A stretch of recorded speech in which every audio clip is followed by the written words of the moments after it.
BBC প্রবাহে আপনাদের সবাইকে স্বাগত জানাচ্ছি। আমি শারমিন রমা। শুরুতেই দেখে নেব আজ কি থাকছে। সৈয়দপুর বিমানবন্দর থেকে ঠাকুরগাঁও জেলা জামায়াতের আমির আটক। পুলিশের বিশেষ অভিযানে ব্যাগ থেকে মিলল 50 লাখ টাকা। মেশিনে চলে গণনা। চট্টগ্রামে স্বতন্ত্র প্রার্থীর গাড়িতে মিলল 10.5 লাখ টাকা। প্রার্থী মিজানুর রহমান চৌধুরীর ম্যানেজার আটক। আইন অনুযায়ী ব্যবস্থা নেওয়া হবে বলছে সেনাবাহিনী।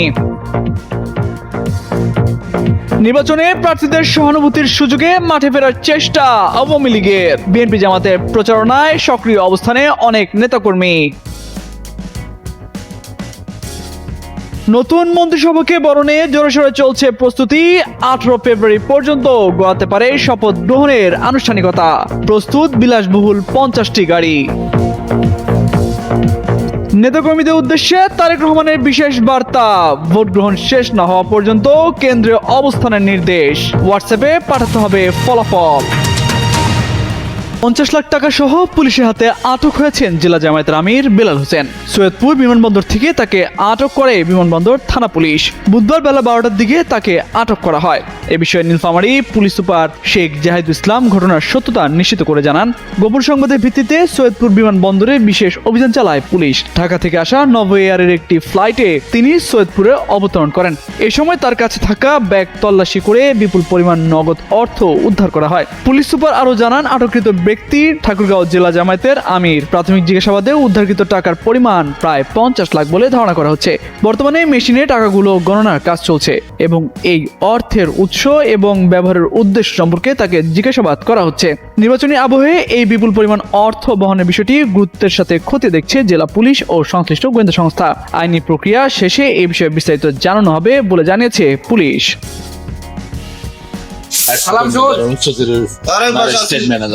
চট্টগ্রাম 14 আসন চন্দনাইশ উপজেলায় নগদ 10,49,000 টাকা সহ একটি মাইক্রোবাস জব্দ করেছে সেনাবাহিনী। মঙ্গলবার গভীর রাতে উপজেলার আব্দুল বাড়িহাট এলাকা থেকে মাইক্রোবাসটি আটক করা হয়। চন্দনাইশ থানার ভারপ্রাপ্ত কর্মকর্তা মোহাম্মদ ইলিয়াস খান এ তথ্য নিশ্চিত করেছেন। তিনি বলেন, রাতে 1:30টার দিকে এসব টাকা ও মাইক্রোবাসটি থানায় হস্তান্তর করেছে সেনাবাহিনী। রিটার্নিং কর্মকর্তা এসব টাকা ও মাইক্রোবাসটি থানায় হস্তান্তর করতে বলেছেন বলে সেনাবাহিনী জানায়। তিনি বলেন, প্রাথমিকভাবে জানা গেছে জব্দ করা টাকা এক স্বতন্ত্র প্রার্থীর। বিষয়টির সত্যতা যাচাই করে নির্বাচনী ট্রাইব্যুনালের সিদ্ধান্তের আলোকে পরবর্তী আইনি ব্যবস্থা নেওয়া হবে। স্ট্রবেরি সুপার ডটেড ও ক্লাসিক ভ্যারিয়েন্টে সেন্সেশন জাগুক শিহরণ। এদিকে টাকা জব্দ করার একটি ভিডিও সামাজিক যোগাযোগ মাধ্যমে ছড়িয়ে পড়েছে। সেখানে দেখা যায় একটি মাইক্রোবাসের পাশে দাঁড়িয়ে থাকা এক ব্যক্তিকে ঘিরে রয়েছেন সেনা সদস্যরা। ওই ব্যক্তি টাকা গুনছেন। এই সময় একজন ওই ব্যক্তির পরিচয় জানতে চান। টাকা গুনতে থাকা ব্যক্তি উত্তরে জানান তিনি মিজানুল হক চৌধুরীর অ্যাসিস্ট ম্যানেজার। ওই আসনে মিজানুল হক চৌধুরী নামের এক প্রার্থী রয়েছেন। তিনি ফুটবল প্রতীক নিয়ে স্বতন্ত্র প্রার্থী হিসেবে প্রতিদ্বন্দ্বিতা করছেন। যদিও এ ঘটনার বিষয়ে মিজানুল হক চৌধুরীর মোবাইল ফোনে একাধিকবার কল করা হয়, তবে তিনি সাড়া না দেওয়ায় তার বক্তব্য জানা সম্ভব হয়নি। চট্টগ্রাম 14 আসনের সহকারী রিটার্নিং কর্মকর্তা ও ইউনো রাজীব হোসেনকেও এ ঘটনার বিষয়ে জানতে কল করা হয়, তিনিও কল রিসিভ করেননি। দলীয়ভাবে অংশ নিতে না পারলেও এবারের নির্বাচনে তৃণমূলের ভোটের সমীকরণে গুরুত্ব পাচ্ছে কার্যক্রম নিষিদ্ধ আওয়ামী লীগ। দলটির বিপুল সংখ্যক নেতাকর্মী ও সমর্থকদের ভোট পক্ষে নিতে নীরবে চলছে তীব্র প্রতিযোগিতা। আসন ভিত্তিক নানা কৌশলে আওয়ামী লীগের ভোট টানার চেষ্টা করছে প্রতিদ্বন্দ্বী রাজনৈতিক দলগুলো। বিভিন্নভাবে তাদের প্রতি সহানুভূতিও দেখানো হচ্ছে। এই সুযোগই যেন হাতছাড়া করতে চাচ্ছে না দলটি। আওয়ামী লীগের বিভিন্ন পর্যায়ের নেতাকর্মীদের সঙ্গে কথা বলে জানা গেছে, বিশেষ করে সরকার পতনের পর পালিয়ে বেড়ানো থানা, ওয়ার্ড ও ইউনিয়ন পর্যায়ের নেতাকর্মীরা এই সুযোগে প্রকাশ্যে আসার চেষ্টা করছেন। সুবিধামতো যিনি যে প্রার্থীকে নিজের জন্য প্রয়োজন বা নিরাপদ মনে করছেন তার সঙ্গে যুক্ত হচ্ছেন। ফলে ভোটের আগেই নিষিদ্ধ ঘোষিত দলটির স্থানীয় প্রভাবশালী নেতাকর্মীরা মাঠে ফেরার অবাধ সুযোগ পাচ্ছেন। এদিকে আওয়ামী লীগের কেন্দ্রীয় পর্যায় থেকে ভোট বর্জনের আহ্বান জানানো হয়েছে। দলীয় প্রধান শেখ হাসিনা এবং তার পুত্র সজীব ওয়াজেদ জয় একাধিক ভিডিও ও অডিও বার্তায় দলের নেতাকর্মী ও দেশবাসীকে ভোট বর্জনের আহ্বান জানিয়েছিলেন। তবে মাঠের চিত্র বলছে ভিন্ন কথা। বিভিন্ন জায়গায় আওয়ামী লীগের কর্মী ও সমর্থকদের বিএনপি, জামায়াত সহ অন্য দলের প্রার্থীদের পক্ষে ভোটের প্রচারণায় সক্রিয় হওয়া কিংবা কৌশলে মাঠে থাকতে দেখা গেছে। অনেক ক্ষেত্রে কেন্দ্রীয় নেতা এবং সাবেক এমপি মন্ত্রী কর্মী সমর্থকদের ভোটের ডামাডোলে সমাজের মূলধারায় মিশে চলার পরামর্শ দিচ্ছেন। দেশের বাইরে অবস্থান করা নাম প্রকাশ না করার শর্তে এক নেতা বলেন, দলগতভাবে তাদের অবস্থান খুবই স্পষ্ট, তবে এখন একটা কঠিন সময় যাচ্ছে। স্থানীয়ভাবে তাদের টিকে থাকতে ভোটের প্রচারে নেতাকর্মীরা কাজ করছেন। 28 জানুয়ারি ঠাকুরগাঁওয়ের প্রচারণায় গিয়ে বিএনপি মহাসচিব মির্জা ফখরুল ইসলাম আলমগীর বলেন, এবার তো নৌকা নেই, নৌকা পালিয়েছে। মাঝখানে তাদের যেসব সমর্থক আছেন তাদের বিপদে ফেলে গেছে, বিএনপি সেই বিপদে তাদের পাশে দাঁড়িয়েছে। জামায়াতের নায়েবে আমির ডাক্তার সৈয়দ আবদুল্লাহ মোহাম্মদ তাহের কুমিল্লা 14 গ্রামে ঘোষণা দিয়েছেন, আওয়ামী লীগ নেতাকর্মীদের হয়রানি করা হবে না।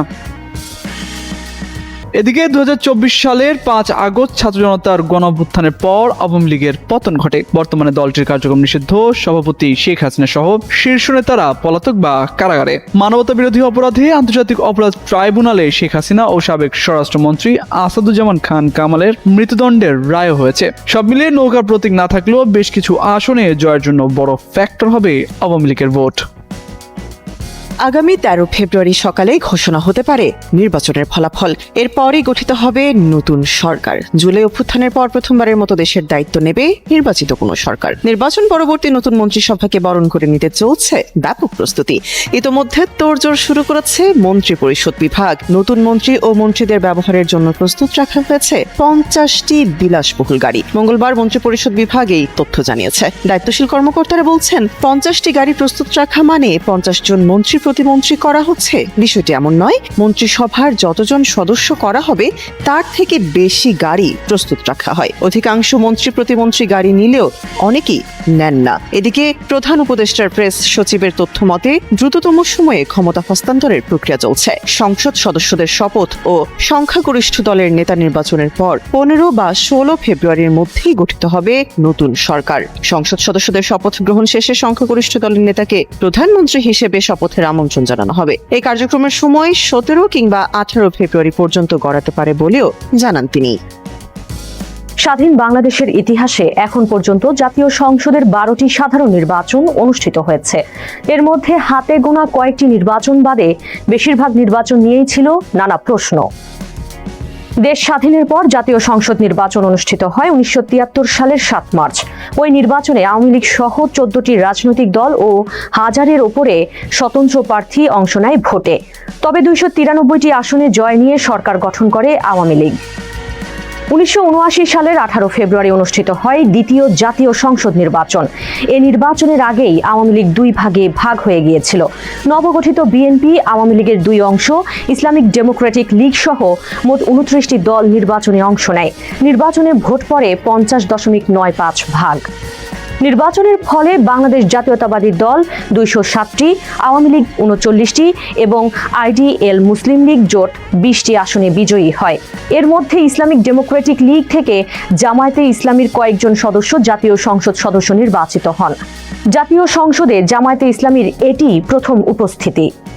সামরিক শাসনের অধীনে নির্বাচন অনুষ্ঠিত হলেও নির্বাচিত জাতীয় সংসদে বিজয়ী সবার অংশগ্রহণে বেসামরিক শাসন ব্যবস্থা প্রতিষ্ঠার দরজা খুলে যায়। 9 এপ্রিল থেকে সামরিক আইন প্রত্যাহার করা হয়।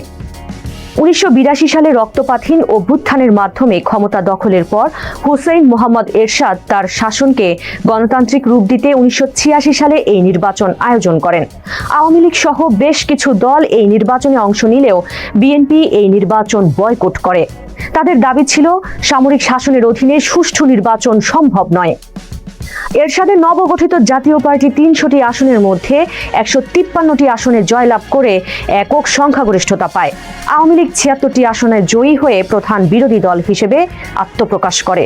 এই নির্বাচনটি ব্যাপক কারচুপি এবং মিডিয়া কু এর অভিযোগে বিদ্ধ ছিল। দেশের চতুর্থ জাতীয় সংসদ নির্বাচন অনুষ্ঠিত হয়েছিল 1988 সালের 3 মার্চ। এই নির্বাচনটি ছিল এরশাদের সামরিক শাসনের আমলের দ্বিতীয় নির্বাচন। তবে আওয়ামী লীগ, বিএনপি সহ অধিকাংশ বড় দল এই নির্বাচন বর্জন করেছিল।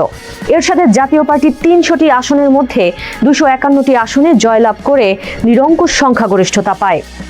এই নির্বাচনটি দেশের ইতিহাসে অন্যতম বিতর্কিত নির্বাচন হিসেবে পরিচিত। প্রধান রাজনৈতিক জোটগুলোর বর্জনের কারণে ভোটার উপস্থিতি ছিল খুবই কম এবং নির্বাচনের বৈধতা নিয়ে দেশে বিদেশে ব্যাপক প্রশ্ন উঠেছিল। এই সংসদ মাত্র 2 বছর 7 মাস টিকেছিল। 1990 সালের 6 ডিসেম্বর গণ অভ্যুত্থানের মুখে এরশাদ পদত্যাগ করলে এই সংসদ বিলুপ্ত হয়। 1990 সালের ডিসেম্বরে ছাত্র জনতার গণ অভ্যুত্থানের মুখে পদত্যাগ করতে বাধ্য হন এরশাদ। এরপর 3 জোটের রূপরেখা অনুযায়ী প্রধান বিচারপতি শাহাবুদ্দিন আহমদের নেতৃত্বে গঠিত প্রথম অস্থায়ী সরকার বা নির্দলীয় অন্তর্বর্তীকালীন সরকারের অধীনে নির্বাচন অনুষ্ঠিত হয়। নির্বাচনে কোনো একক দল নিরঙ্কুশ সংখ্যাগরিষ্ঠতা পায়নি, যা ছিল বেশ নাটকীয়। ভোটের ফল বিশ্লেষণে দেখা যায় বিএনপি 140টি, আওয়ামী লীগ 88টি, জাতীয় পার্টি 35টি ও জামায়াতে ইসলামী পায় 18টি আসন। সরকার গঠনে বিএনপিকে সমর্থন দেয় জামায়াত। এই নির্বাচনের মাধ্যমেই খালেদা জিয়া দেশের ইতিহাসে প্রথম নারী প্রধানমন্ত্রী হিসেবে দায়িত্ব নেন। 1996 সালের 15 ফেব্রুয়ারি ষষ্ঠ জাতীয় সংসদ নির্বাচন অনুষ্ঠিত হয়। তৎকালীন ক্ষমতাসীন দল বিএনপি এই নির্বাচনের আয়োজন করলেও আওয়ামী লীগ সহ সব প্রধান বিরোধী দল তা বর্জন করে। মূলত তত্ত্বাবধায়ক সরকারের দাবিতে দেশজুড়ে চলা অসহযোগ আন্দোলনের মুখে একটি আইনি ও সাংবিধানিক পথ বের করতেই বিএনপি এই নির্বাচনের ঝুঁকি নিয়েছিল। ভোটার উপস্থিতি ছিল নামমাত্র এবং সারা দেশে তীব্র সহিংসতা ছড়িয়ে পড়ে। যদিও এই নির্বাচনে বিএনপি নিরঙ্কুশ জয় পায়, কিন্তু রাজনৈতিক বৈধতার সংকটে এই সংসদের আয়ু টিকেছিল মাত্র 12 দিন। তবে এই স্বল্পস্থায়ী সংসদের সবচেয়ে বড় অবদান ছিল সংবিধানে ত্রয়োদশ সংশোধনী পাশ করা, যার মাধ্যমে দেশের নির্দলীয় তত্ত্বাবধায়ক সরকার ব্যবস্থা প্রাতিষ্ঠানিক রূপ পায়। একই বছরের 12 জুন অনুষ্ঠিত হয় সপ্তম জাতীয় সংসদ নির্বাচন। তত্ত্বাবধায়ক সরকারের অধীনে হওয়া এই নির্বাচনে আগের সব তিক্ততা ভুলে উৎসবমুখর পরিবেশে ভোটাররা ভোট কেন্দ্রে ফিরে আসে। এই নির্বাচনে রেকর্ড সংখ্যক 82% বেশি ভোট পড়ে। ফল ঘোষণায় দেখা যায় কোনো দলই একক সংখ্যাগরিষ্ঠতা না পেলেও 146টি আসন নিয়ে আওয়ামী লীগ একক বৃহত্তম দল হিসেবে আত্মপ্রকাশ করে। বিপরীতে বিএনপি পায় 116টি আসন। জাতীয় পার্টির 32টি আসনের সমর্থন নিয়ে দীর্ঘ 21 বছর পর রাষ্ট্র ক্ষমতায় অধিষ্ঠিত হয় আওয়ামী লীগ। 2001 সালের 1 অক্টোবর বিচারপতি লতিফুর রহমানের তত্ত্বাবধায়ক সরকারের অধীনে এই নির্বাচন অনুষ্ঠিত হয়। দেশের ইতিহাসে এটিই ছিল প্রথম কোনো নির্বাচিত সরকারের 5 বছর পূর্ণ করে শান্তিপূর্ণভাবে ক্ষমতা হস্তান্তরের পরের নির্বাচন। এই নির্বাচনে বিএনপি এককভাবে না লড়ে জামায়াতে ইসলামী সহ অন্য দলগুলোকে নিয়ে 4 দলীয় জোট গঠন করে, যা ভোটের সমীকরণে বিশাল প্রভাব ফেলে। ফলাফলে 4 দলীয় জোট 215টি আসনে নিরঙ্কুশ জয় পায়, আর আওয়ামী লীগ পায় মাত্র 62টি আসন। যদিও আওয়ামী লীগ কারচুপির অভিযোগ তুলে ফলাফল প্রত্যাখ্যান করেছিল, তবে এই জয়ের মাধ্যমে খালেদা জিয়া তৃতীয়বারের মতো প্রধানমন্ত্রী হন। নির্বাচনের পরবর্তী সময়ে দেশজুড়ে রাজনৈতিক ও সাম্প্রদায়িক সহিংসতার ঘটনা এই নির্বাচনের ইতিহাসে একটি বিতর্কিত অধ্যায় হিসেবে রয়ে গেছে। দীর্ঘ 2 বছরের সেনা সমর্থিত তত্ত্বাবধায়ক সরকারের জরুরি অবস্থা শেষে 29 ডিসেম্বর 2008 তারিখে এই নির্বাচন অনুষ্ঠিত হয়। ডক্টর ফখরুদ্দিন আহমেদের অধীনে অনুষ্ঠিত এই নির্বাচনে প্রথমবারের মতো ছবিসহ ভোটার তালিকা এবং স্বচ্ছ ব্যালট বক্স ব্যবহার করা হয়। নির্বাচনে শেখ হাসিনার নেতৃত্বাধীন মহাজোট 263টি আসনে বিশাল জয় লাভ করে, আর বিএনপি নেতৃত্বাধীন 4 দলীয় জোট মাত্র 33টি আসনে সংকুচিত হয়ে যায়। প্রায় 87% ভোটার উপস্থিতির এই নির্বাচনে আওয়ামী লীগের দিন বদলের সনদ এবং ডিজিটাল বাংলাদেশ গড়ার প্রতিশ্রুতি তরুণ ভোটারদের ব্যাপক আকৃষ্ট করেছিল। এই নির্বাচনের মাধ্যমেই বাংলাদেশে দীর্ঘস্থায়ী রাজনৈতিক পট পরিবর্তন এবং আওয়ামী লীগের টানা শাসনের সূচনা হয়। 2014 সালের 5 জানুয়ারি অনুষ্ঠিত এই নির্বাচনটি ছিল বাংলাদেশের ইতিহাসে সবচেয়ে বেশি আলোচিত ও বিতর্কিত। সংবিধানের 15 সংশোধনীর মাধ্যমে তত্ত্বাবধায়ক সরকার ব্যবস্থা বিলুপ্ত করায় বিএনপি নেতৃত্বাধীন 18 দলীয় জোট এই নির্বাচন বর্জন করে। ফলে 300টি আসনের মধ্যে 153টি আসনেই প্রার্থীরা বিনা প্রতিদ্বন্দ্বিতায় জয়ী হন, যা একটি বিশ্ব রেকর্ড। চরম রাজনৈতিক সংঘাত ও সহিংসতার মধ্যে অনুষ্ঠিত এই নির্বাচনে আওয়ামী লীগ 234টি আসন পেয়ে পুনরায় সরকার গঠন করে। ভোটার উপস্থিতি অত্যন্ত কম থাকায় এবং প্রধান দলগুলোর অংশগ্রহণ না থাকায় এই নির্বাচনের গ্রহণযোগ্যতা নিয়ে দেশে বিদেশে ব্যাপক প্রশ্ন ওঠে। 2018 সালের 30 ডিসেম্বর অনুষ্ঠিত এই নির্বাচনটি সব দলের অংশগ্রহণে প্রতিদ্বন্দ্বিতামূলক হওয়ার আভাস দিলেও এটি চরম বিতর্কের জন্ম দেয়। ডক্টর কামাল হোসেনের নেতৃত্বে বিএনপি ও অন্য দলগুলো জাতীয় ঐক্যফ্রন্ট গঠন করে নির্বাচনে অংশ নেয়। নির্বাচনে আওয়ামী লীগ নেতৃত্বাধীন মহাজোট 288টি আসনে বিশাল জয় পায়, আর ঐক্যফ্রন্ট পায় মাত্র 7টি আসন। তবে এই নির্বাচনের স্বচ্ছতা নিয়ে দেশি বিদেশি গণমাধ্যমে ব্যাপক সমালোচনা হয়। বিশেষ করে নির্বাচনের আগের রাতে ব্যালট বক্স ভরে রাখার অভিযোগ উঠলে এটি জনমনে রাতের ভোট হিসেবে পরিচিতি পায়। এই নির্বাচনের পর থেকেই দেশের নির্বাচনী ব্যবস্থার উপর ভোটারদের আস্থার সংকট আরও ঘনীভূত হতে শুরু করে। 2024 সালের 7 জানুয়ারি অনুষ্ঠিত এই নির্বাচনটি ছিল বাংলাদেশের ইতিহাসে টানা চতুর্থবারের মতো আওয়ামী লীগের ক্ষমতায় আসার প্রেক্ষাপট। নির্দলীয় তত্ত্বাবধায়ক সরকারের দাবি পূরণ না হওয়ায় বিএনপি এবং সমমনা দলগুলো এই নির্বাচনও বর্জন করে। ফলে নির্বাচনকে অংশগ্রহণমূলক দেখাতে আওয়ামী লীগ তাদের দলীয় নেতাদের অনেক জায়গায় স্বতন্ত্র প্রার্থী হিসেবে দাঁড় করিয়ে দেয়। নির্বাচনে আওয়ামী লীগ 223টি আসনে জয় পায় এবং স্বতন্ত্র প্রার্থীরা 62টি আসনে বিজয়ী হয়, যারা মূলত আওয়ামী লীগেরই লোক ছিল। বিরোধী দলবিহীন এই নির্বাচনে ভোটার উপস্থিতি নিয়ে নানা বিতর্ক থাকলেও এই জয়ের মাধ্যমে শেখ হাসিনা টানা চতুর্থ মেয়াদে প্রধানমন্ত্রী হিসেবে দায়িত্ব গ্রহণ করেন। 1973 থেকে 2024 বাংলাদেশের 52 বছরের নির্বাচনী ইতিহাস বিশ্লেষণ করলে দেখা যায় এ পথ চলা যেমন ছিল আশার তেমনই ছিল চরম বিতর্কের। কখনো উৎসবমুখর পরিবেশে জনগণ ভোটাধিকার প্রয়োগ করেছে, আবার কখনো বর্জন আর একতরফা নির্বাচনের মধ্য দিয়ে গণতন্ত্র থমকে দাঁড়িয়েছে। 1991 বা 2008 সালের মতো রেকর্ড ভোটার উপস্থিতি যেমন আমাদের গণতান্ত্রিক সক্ষমতার প্রমাণ দেয়, তেমনি 2014 বা 2024-এর মতো অংশগ্রহণহীন নির্বাচনগুলো রাজনৈতিক বিভেদকে আরও স্পষ্ট করে তুলেছে। বারবার ক্ষমতার পথ পরিবর্তন আর আইনি কাঠামোর বদল সত্ত্বেও একটি স্থায়ী ও সর্বজন গ্রাহ্য নির্বাচনী ব্যবস্থা গড়ে তোলা আজও বাংলাদেশের রাজনীতির বড় চ্যালেঞ্জ। শেষ পর্যন্ত গণতন্ত্রের এই পথ চলায় সাধারণ মানুষের প্রত্যাশা একটাই, একটি স্বচ্ছ, নিরপেক্ষ এবং অংশগ্রহণমূলক ব্যবস্থা যেখানে ভোটারের রায়ই হবে শেষ কথা। একদিকে জামায়াতের প্রার্থী দেলোয়ার হোসেন, অন্যদিকে বিএনপি প্রার্থী মির্জা ফখরুল ইসলাম আলমগীর। গত শনিবার এই দুই প্রার্থীকেই দেখা যায় ঠাকুরগাঁওয়ে আওয়ামী লীগ নেতা ও সাবেক মন্ত্রী রমেশ চন্দ্র সেনের বাসভবনে। মিস্টার সেন ওই দিন সকালেই কারাগারে থাকা অবস্থায় মারা গিয়েছিলেন। আওয়ামী লীগ নেতার বাড়িতে বিএনপি এবং জামায়াত দুই দলের প্রার্থীর ছুটে যাওয়ার এই ঘটনা রাজনৈতিকভাবেও তাৎপর্যপূর্ণ, কারণ বৃহস্পতিবারের নির্বাচনে দুই দলই টার্গেট করেছে আওয়ামী লীগের ভোট। তবে নির্বাচনের যখন আর একদিন বাকি এবং রাজনৈতিক দলগুলোও ইতোমধ্যে ভোটের প্রচারণা শেষ করে ফেলেছে, তখন নির্বাচনের বাইরে থাকা কার্যক্রম নিষিদ্ধ আওয়ামী লীগও বসে নেই। তারা প্রচার করছে, তবে সেটা ভোট বর্জনের। এই নির্বাচনটি হচ্ছে একটি সাজানো নির্বাচন। এখানে আমাদের দেশের অর্ধেক দলদেরকে বাদ দেওয়া হয়েছে। শুধু আওয়ামী লীগ তো না, যত স্বাধীনতার সপক্ষের দল তাদেরকে বাদ দেওয়া হয়েছে। কিন্তু আওয়ামী লীগের নেতাকর্মীরা ভোট নিয়ে কি বলছেন, এটা বুঝতে আমি কথা বলি দলটির একটি জেলার উপজেলা কমিটিতে আছেন এমন একজনের সঙ্গে। এখানে তার নাম পরিচয় গোপন রাখা হচ্ছে। আমরা না ভোটে যাব না, হ্যাঁ ভোটে যাবো, আমরা ভোট দিতেই যাব না। এখন যদি না জানা তাইলে মানে লাভটা কি? লাভ হলো আমরা আমাদের নেত্রীর নির্দেশ, প্রথম কথা হলো নেত্রীর নির্দেশ, তারপরে হলো আমরা ভোটের শতকরা হারটা যেন কম থাকে, আমরা না গেলে কম থাকবে। ভোটের শতকরা হার যদি কম হয় তো সেক্ষেত্রে তো নির্বাচন বিশ্বাসযোগ্য হবে না। আমরা এই কারণটাই আসলে যাব না। এই ব্যক্তির কথা স্পষ্ট, নির্বাচন যে হচ্ছে দলটির তৃণমূল সেটা একরকম মেনেই নিয়েছে, কিন্তু ভোটের হার যেন কম হয় তার একটা চেষ্টা অবশ্য আছে আওয়ামী লীগের মধ্যে। কিন্তু প্রশ্ন হচ্ছে, ছাত্র জনতার অভ্যুত্থানে আওয়ামী লীগ সরকারের পতন এবং দলটির শীর্ষ নেতৃত্ব দেশ ছেড়ে পালিয়ে যাওয়ার পর ভোটারদের মধ্যে দলটির সমর্থনই বা কতটা অবশিষ্ট আছে, কিংবা এভাবেও বলা যায় আওয়ামী লীগের ভোট এখন আসলে কত। এখানে একটু ইতিহাসের দিকে তাকানো যাক। নির্বাচন কমিশনের হিসেবে আওয়ামী লীগের সর্বোচ্চ ভোট ছিল 1973 সালে 73%। এর পরের নির্বাচনেই আবার দলটির ভোট সর্বনিম্ন পর্যায়ে চলে যায়। পরবর্তী নির্বাচনগুলোতে দলটির ভোট ক্রমান্বয়ে বেড়ে 48% পর্যন্ত উঠেছে।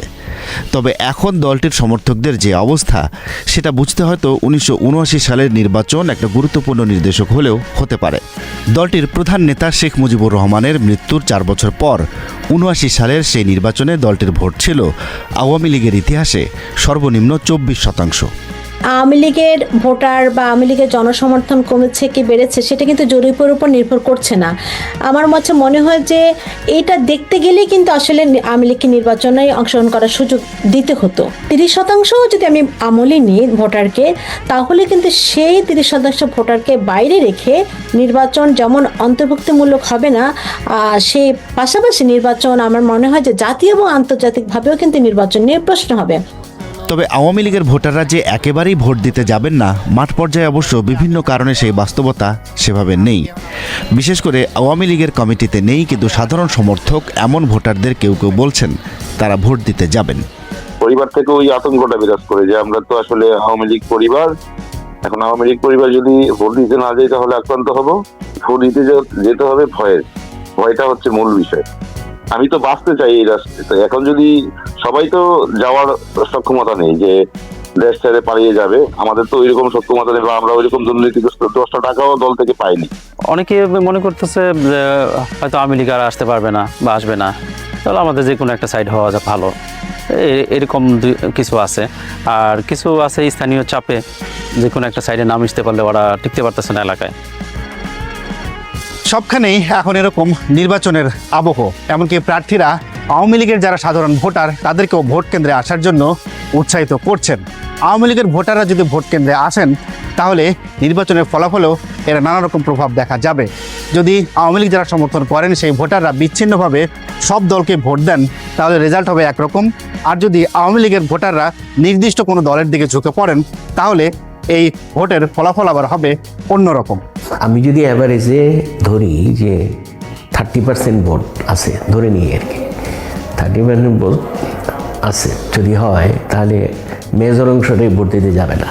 5 to 10% হয়তো যেতে পারে। দলের কেন্দ্রীয় এর থেকে যদি বলে দেওয়া হয় কেন্দ্রীয় পর্যায় থেকে যে তোমরা বিএনপিকে ভোট দাও, তাই না, তাহলে হয়তো দলে দলে ওইটা বিএনপির দিকে যাবে। কিন্তু আমার মনে হয় না যে এই ধরনের কোনো সিদ্ধান্ত দল দিয়েছে বা দিবে। নির্বাচন এবং আওয়ামী লীগ নিয়ে দেশে বিদেশে আরেকটি প্রশ্ন আছে, সেটি হচ্ছে আওয়ামী লীগবিহীন নির্বাচন হলে সেটি অংশগ্রহণমূলক হবে কিনা। বিএনপি এবং জামাত সহ অভ্যুত্থানের পক্ষে যেসব রাজনৈতিক দল রয়েছে তারা মনে করছে ভোটারের উপস্থিতি থাকলেই সেটি অংশগ্রহণমূলক হবে। একইভাবে আন্তর্জাতিক সম্প্রদায়েরও একই রকম মত দিচ্ছেন অনেকে। কিন্তু প্রশ্ন হচ্ছে নির্বাচনে ভোটারের উপস্থিতি যদি কম হয় তাহলে সেটার অর্থ কি দাঁড়াবে? ভোট যদি কম হয় তখন তো এটা একটা বৈধতার সংকট হিসেবে সমালোচিত হবে। ভোটের বৈধতার প্রশ্নটা উঠবে আর কি। মানে বৈধতাটা যতটা না আইনি প্রশ্ন তার চেয়ে বেশি হলো নৈতিক। তো নৈতিক প্রশ্ন তো আমাদের কোনো নির্বাচনে খুব গুরুত্ব পায় না। আমি আমার জানা মতে যে নৈতিকভাবে প্রশ্ন তুলে আমরা এখনও ওই পর্যায়ে যাইনি যে নৈতিক বৈধতা নিয়ে আমাদের কোনো মাথা ব্যথা আছে রাজনৈতিক দলগুলো। কিন্তু যদি আবার সব ধরনের ভোটার ভোট দিতে যান এবং ভোটের হারও অন্তত 55 থেকে 60% কিংবা তারও বেশি হয়, তাহলে সেটা আবার আওয়ামী লীগের জন্য আরেকটি রাজনৈতিক বিপর্যয়ের কারণ হতে পারে। কারণ সেক্ষেত্রে আওয়ামী লীগবিহীন নির্বাচনের গ্রহণযোগ্যতাই শুধু নয়, একই সঙ্গে এতে অভ্যুত্থানের প্রতি সমর্থনও নতুন করে স্পষ্ট হবে। ফলে বৃহস্পতিবারের নির্বাচন যে শুধু বিএনপি জামায়াতের লড়াই তা নয়, একই সঙ্গে এখানে আওয়ামী লীগের ভবিষ্যতও নির্ভর করছে। তাফসির বাবু, বিবিসি নিউজ বাংলা, ঢাকা।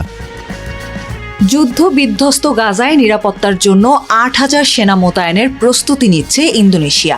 গত বছরের শেষ দিকে যুক্তরাষ্ট্রের মধ্যস্থতায় যে যুদ্ধবিরতি চুক্তি হয়েছিল তার দ্বিতীয় ধাপের অংশ হিসেবে এই উদ্যোগ নেওয়া হয়েছে। এর মাধ্যমে ইন্দোনেশিয়ায় প্রথম দেশ হিসেবে গাজায় সেনা পাঠানোর প্রক্রিয়া শুরু করলো। ইন্দোনেশিয়ার সেনাপ্রধান জেনারেল মারুলি সিমানজুন্তাক জানিয়েছেন, সেনাদের প্রশিক্ষণ ইতোমধ্যে শুরু হয়েছে। গাজায় আমাদের সেনারা মূলত চিকিৎসা সেবা ও বিভিন্ন প্রকৌশলমূলক কাজ করবে। গত জানুয়ারি মাসে মার্কিন প্রেসিডেন্ট ডোনাল্ড ট্রাম্পের বোর্ড অব পিসে যোগ দেয় ইন্দোনেশিয়া। এই বোর্ডের অধীনে ইন্টারন্যাশনাল স্টেবিলাইজেশন ফোর্স নামে একটি আন্তর্জাতিক বাহিনী গঠনের অনুমতি দেয় জাতিসংঘের নিরাপত্তা পরিষদ। এই বাহিনী গাজা সীমান্তের নিরাপত্তা দেখবে এবং অঞ্চলটিকে স্থিতিশীল করতে কাজ করবে। পাশাপাশি হামাসকে নিরস্ত্রীকরণ ও গাজাকে অসামরিক এলাকা হিসেবে গড়ে তোলার বিষয়টিও তাদের দায়িত্বের মধ্যে রয়েছে।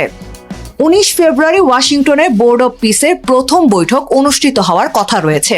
এই বোর্ড গাজার জন্য একটি নতুন টেকনোক্র্যাট সরকার গঠন এবং যুদ্ধের পর পুনর্গঠন কার্যক্রম তদারকি করবে। যদিও সেনা পাঠানোর সময় ও তাদের নির্দিষ্ট দায়িত্ব এখনো চূড়ান্ত হয়নি, তবুও ইন্দোনেশিয়ার প্রেসিডেন্ট প্রাবোও সুবিয়ান্তো এই সিদ্ধান্তে অনড় রয়েছেন। গাজায় মার্কিন ভূমিকার কারণে ইন্দোনেশিয়ার কিছু ইসলামী গোষ্ঠী এই সিদ্ধান্তে সমালোচনা করেছে। তবে প্রাবোও বলেন, বিশ্বের সবচেয়ে বড় মুসলিম দেশ হিসেবে গাজায় শান্তি ও স্থিতিশীলতা ফিরিয়ে আনা ইন্দোনেশিয়ার দায়িত্ব। এই উদ্যোগ ভবিষ্যতে ফিলিস্তিন ইসরায়েল সংকটে দ্বিরাষ্ট্রীয় সমাধানে সহায়ক হবে।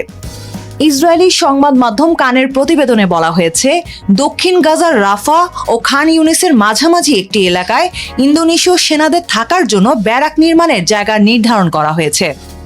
এদিকে তুরস্ক ও পাকিস্তানের মতো আরও কয়েকটি মুসলিম দেশও গাজায় সেনা পাঠানোর বিষয়টি ভাবছে।